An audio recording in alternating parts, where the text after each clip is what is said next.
Okay, welcome back to members of 121 Community Church in Grapevine, Texas, in our ongoing study in the book of Revelation by the Apostle John. We're going to take a look at the second half of chapter 13. It'll be verses 11 through 18. We're going to take a look at the rising up of the false prophet, the commissioning of the false prophet in the sight of the beast, and then the mark of the beast, 666, or as we found out in our introduction, actually 616 based on better manuscripts. Let's begin with block 1. Let's take a look at the rising up of the false prophet. We begin with verse 11 and we read there, "And I beheld another beast coming up out of the earth. He had 2 horns like a lamb. He spoke like a dragon." And this is another collective recollection of the beasts of Daniel 7 for John, depicting the kings who will rise up from the earth. It is also a parody of the Messianic Lamb. If you take a look at Daniel 8, 3 and 4, "There stood a ram with 2 horns, one horn higher than the other, and he became great." This was Daniel's picture of the overthrow of the Persians by Greece. And this beast speaks with the devil's authority also. In Daniel, this is Greece, but John uses the metaphor for Rome again, for the most evil of empires, in John's opinion, the 4th kingdom in Daniel's prophecy, the 4th beast, the Roman Empire. This beast is later called the false prophet in Revelation 16:3, a false prophet that leads the people to worship the state or the emperor cult. And false prophecy usually takes place within the faith community as an internal threat. Take a look at Matthew 24:5. "Many shall come in my name and shall deceive many." In John's time, the church had been infiltrated by false prophets. They were the Nicolaitans, and the Nicolaitans taught the notion that a Christian could still participate in the emperor cult and be true to Christ. They taught that compromise was acceptable. You could be a Christian and you could still be involved in the emperor cult. John despised the Nicolaitans as idolaters, and they were the false prophets that had penetrated the church in Asia Minor. In verse 12 we read, "And he exercises the power of the first beast. He causes the earth and the people to worship the first beast, whose wound was healed." These Nicolaitans are trying to lure the church into worshiping the emperor and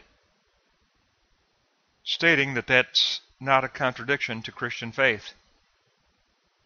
Obviously, it was idolatry, and John knew it was idolatry. But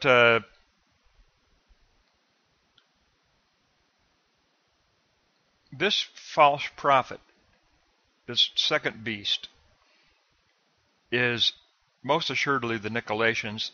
They are the false prophets that had interpenetrated the church in Asia Minor. But outside the church, there was a second beast as well, because Rome ruled its provinces through the provincial councils, and the province of Asia Minor had a provincial council, and Domitian ruled Asia Minor through the provincial council. The governor of the provincial council in Asia Minor was Pliny the Younger. So this second beast could also be referring to a governor like Pliny the Younger.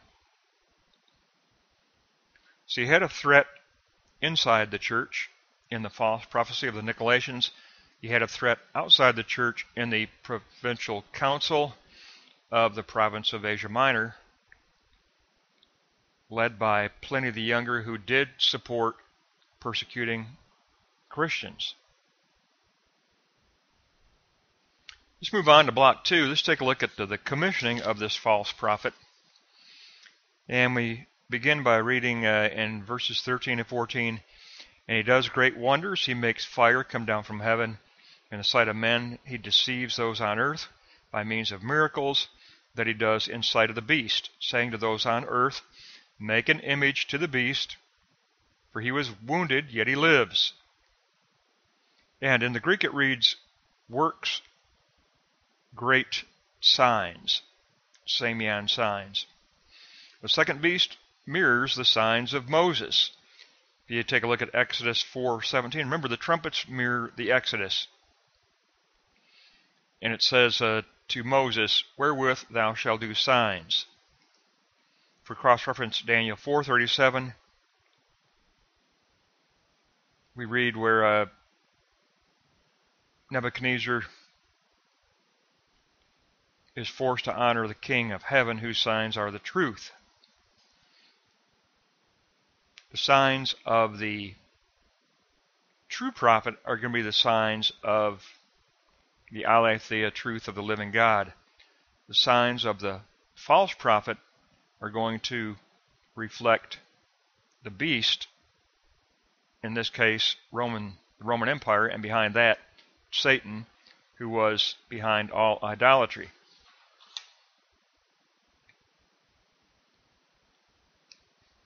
In Matthew 24:24 we read, and false prophets shall show great signs and wonders.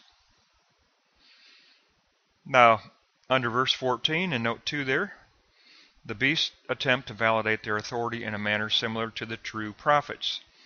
Take a look at 2 Corinthians 11:13.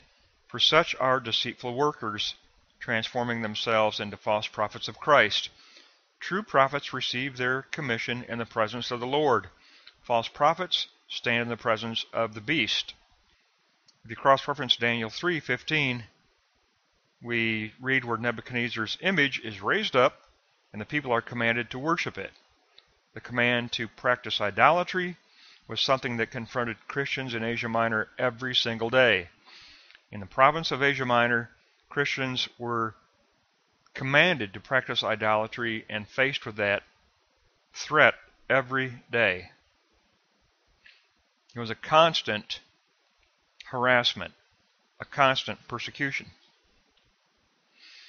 But the commissioning of this second beast is a commissioning, obviously, in front of the beast, because obviously the provincial councils report to the emperor and to the Senate in Rome, and Pliny the Younger reports to and is given economic benefits by supporting Domitian, and also by supporting the imperial cult.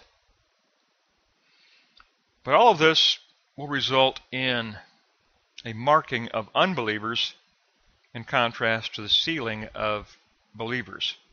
So let's take a look at block 3, and let's take a look at the mark of the beast. And in block 3, in verses 15 and 16, we read, and he has a power to give life unto the image of the beast, that it should speak, and kill those who would not worship the beast. And he causes everyone to receive a mark upon their hand or their forehead. And it is a charagma, a mark. The second beast was persuasive in demonstrating that the image of the beast, the emperor, represented deity on earth. We can go to the Apocrypha and look at Wisdom 14:20 and 21. And the multitude, attracted by the charm of his work, regarded as an object of worship he who was honored as a human being. This became a trap for humanity, creating a bondage unto misfortune bestowed on an object of stone. And also, go to Daniel 3:6. Whoever does not fall down and worship Nebuchadnezzar, in his image shall be cast into the fiery furnace. Christians were being pressured to worship the image of the emperor constantly. They were under that oppression all the time. The reward for being an overcomer is exaltation with Christ. you cross-reference 4 Maccabees 13, 9 through 18, we read, "Let us not be cowardly, and bear up nobly, and consecrate ourselves to God, and not fear those who seek to kill us, for with such is the struggle of the soul, and eternal torment awaits those who transgress. Therefore put on the armor of divine reason." The mark equals and signifies those that worship the beast, and they are the property of the beast. In later persecutions in Asia Minor, in the province of Asia Minor, certificates were issued to those who were loyal to the emperor. They actually issued certificates of loyalty to the emperor. Now in verses 17 and 18, we read, "And that no man might buy or sell unless he has the mark, or the name, or the number. And here is wisdom. The number of the beast is 666. And again, it's charagma, means mark. And that was the emperor's seal on all business contracts. The seal of the believer and the mark of the unbeliever are both metaphors, and obviously they are invisible. They are metaphors. Also, we read that God told Israel that the Torah was to be a sign on the hand and the forehead. In Exodus 13:9, "It shall be a sign unto you upon your hand as a memorial between your eyes, that the Lord's law may be in your mouth." The primary expression of the second beast in John's time was the provincial council. Rome ruled through the provincial councils. The province of Asia Minor was ruled by a provincial council which Domitian ruled through. And we know that the governor, Pliny the Younger, supported persecution of Christians, and that they were threatened with martyrdom if they did not worship the image of the emperor. So what we need to take away from this second half of chapter 13, the entire chapter deals with the beast and the false prophet. And we know that for John, he took the 4 beasts of the Daniel prophecy, and he abbreviated them under the 4th kingdom, which was the Roman Empire. He considered that to be the most evil of empires, primarily because of their idolatry and because the emperors claimed to be living God on earth and demanded to be worshipped. So for John, he consolidates the 4 beasts of Daniel into the 1 beast of the Roman Empire. But this beast for John, as we discussed in the introduction, is not a single individual. It is every emperor beginning with Caligula up to and including Domitian. Every emperor who had a beast-like character. Go back to the introduction and you'll see that that's what we determined there, that the beast is representative of the first emperor after the crucifixion and resurrection of Christ, which that was Caligula, and then every emperor up to and including Domitian.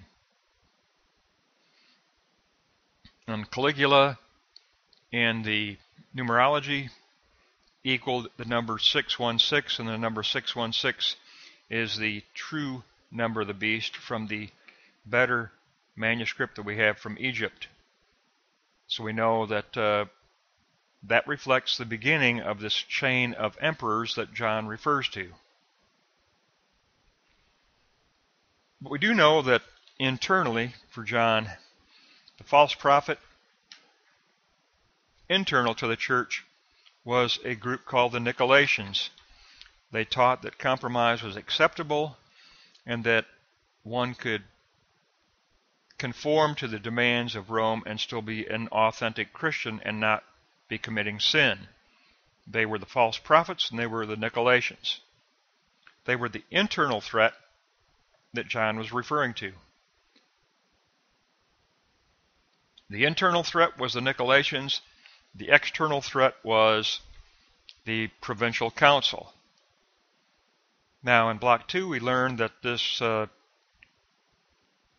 second beast is commissioned by the first beast. The false prophet is commissioned by the Roman Empire, which for John consolidates all of Daniel's 4 kingdoms, because John considered the Roman Empire to be the most cruel and most idolatrous. He's always leveling judgment against idolatry. It's all idolatry because, especially Domitian demanded to be called Lord and Master, and he said he was the son of the god Zeus.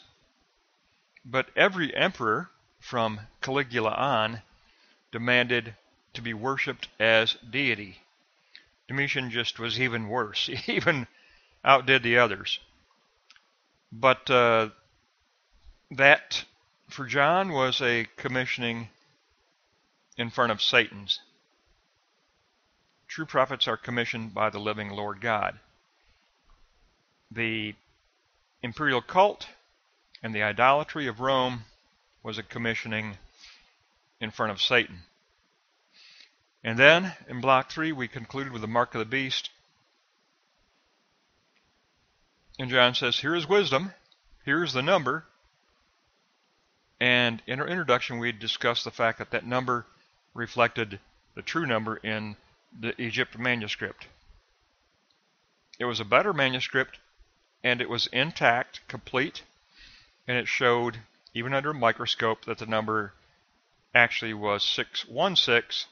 In a numerology, that works out to Gaius Caesar, which is the Greek name for Caligula. We discussed that in the introduction. Gaius Caesar is Greek for Caligula, and that works out in numerology to 616. And then the better Revelation manuscript found in Egypt, we know that the number of the beast is 616, not 666. There goes all of those movies. There goes all of those books. But this gives us the conclusion of chapter 13, verses 11 through 18. And we're going to pick up next time with the beginning of 14:1.